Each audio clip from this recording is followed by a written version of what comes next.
안녕하세요. 부자 오빠입니다.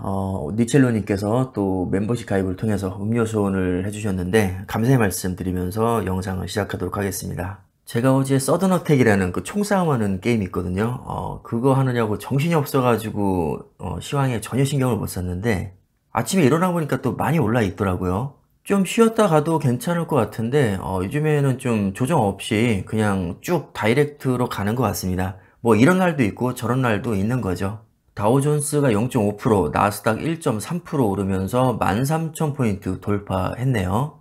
그리고 S&P 500 1% 상승하면서 4,200포인트 또 돌파했습니다. 확실히 요즘 나스닥 폼이 가장 좋죠. 나스닥이 그동안 많이 빠졌으니까, 금리 인상 이슈로 많이 빠졌으니까 회복도 가장 빠르게 하는 것 같습니다. 일단은 크게 두 가지 이슈를 제가 정리를 해봤는데요. 첫 번째는 하원에서 부채한도 합의안이 통과가 됐습니다. 물론 우리 대부분은 통과될 거 예상하고 있었지만 그래도 일각에서는 좀 강경하게 반대하는 사람들이 꽤 있다. 재수없으면 통과가 안 될 수도 있다. 뭐 이런 시각도 솔직히 있긴 있었거든요. 그러나 그럼에도 불구하고 우리 대부분은 통과될 거라고 생각을 하고 있었죠. 그래서 어떻게 보면 모두가 예상하고 있었던 것은 호재가 아니니까 주가가 오를 이유가 없는 건데 대다수 언론에서는 하원에서 부채한도 합의안이 통과되면서 디폴트 우려가 해소됐으니까 이걸로 인해서 주가가 오르는 거다 이렇게 해석을 하고 있습니다. 그냥 갖다 붙이는 거죠. 주가가 올랐는데 명색이 전문가들이 그럴듯한 이유를 갖다 붙여야 되지 않겠습니까? 난 왜 오른지 모르겠다. 뭐 주가가 오르고 내리고 원래 하는 거지. 이렇게 말을 할 수는 없습니다.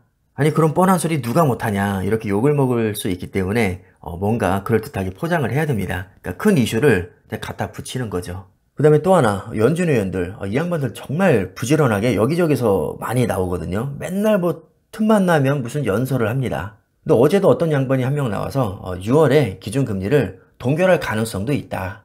금리 인상 멈출 수 있다. 근데 그것도 확실한 건 아니고 고용이나 물가를 보고 또 바뀔 수 있다. 심지어 연내 금리 인하 가능성까지 내비쳤다고 하는데 뭐 제가 자세히는 안 봐서 솔직히 잘 모르겠습니다. 근데 중요한 것은 이 사람이 무슨 말을 했건 시장 전망이 바뀌었다는 게 중요한 거죠. 그래서 예측을 함부로 하면 안 된다는 겁니다.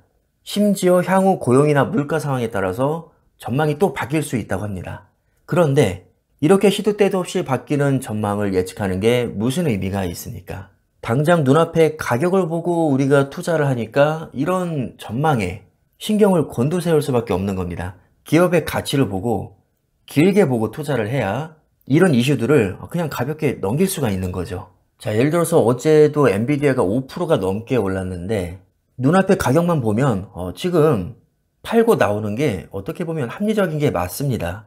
왜냐하면 단기간에 너무 많이 올랐고 아직도 해결되지 않은 불확실성이 많거든요. 그럼 상식적으로 조정을 받을 가능성이 크지 않겠습니까? 단기간에 거의 4배나 올랐으니까요.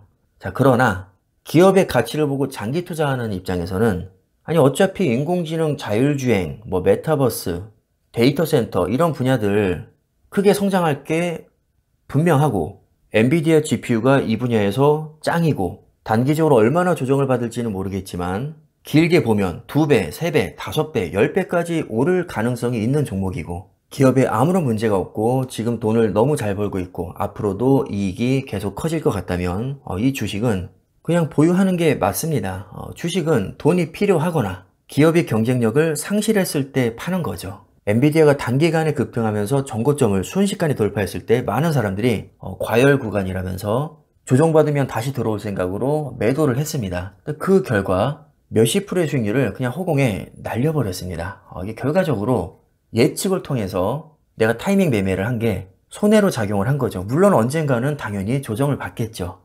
그러나 조정 후에는 그 이상으로 다시 오를 겁니다. 주가라는 것은 단기간에 아주 급등하는 특성을 가지고 있는데 시장이 떠나 있는 기간이 많을수록 그 기간을 놓칠 가능성이 대단히 높아집니다. 정말 귀신같이 아무도 예상하지 못한 타이밍에 급등하는 경우가 많습니다. 그래서 수많은 주식 대가들이 시장을 떠나지 마라. 1년 중에서 수익률이 가장 좋은 단 며칠을 놓치면 1년 대부분의 수익이 다 날아간다. 이건 이미 통계로 검증이 된 사실이기 때문에 많은 대가들이 시장을 떠나지 말라고 얘기합니다. 오죽하면 수면제를 먹고 그냥 자라고 합니다. 결과적으로 어제 시장이 그냥 붙어 있었다면 TQ로 또 3.6%의 수익을 챙길 수 있었고요. 어제는 반도체 지수도 1.5%가 올랐는데 역시 시장을 떠나지 않았다면 속설로 약 4.8%의 추가 상승을 챙길 수가 있었습니다. 저는 어제 게임을 열심히 한 덕분에 스트레스도 풀고 수익도 다 챙길 수 있었는데, 제가 이렇게 팔자 좋게 존버할 수 있는 것은 당장의 가격이 아닌 기업의 가치를 보고 투자하기 때문입니다. 최근에 또 범죄도시 3가 개봉을 했더라고요. 사실 어제도 볼까 말까 고민을 많이 했었는데 어제는 게임이 너무 재미있어서 제가 영화를 보러 안 갔습니다. 오늘 보러 갈 수 있을 것 같은데, 만약에 오늘 추가 영상이 안 올라오면 이 양반 또 저 영화 보러 갔나 보다 라고 생각하시면 될 것 같습니다. 자, 그럼 이번 영상은 이쯤에서 마무리를 하겠습니다. 감사합니다.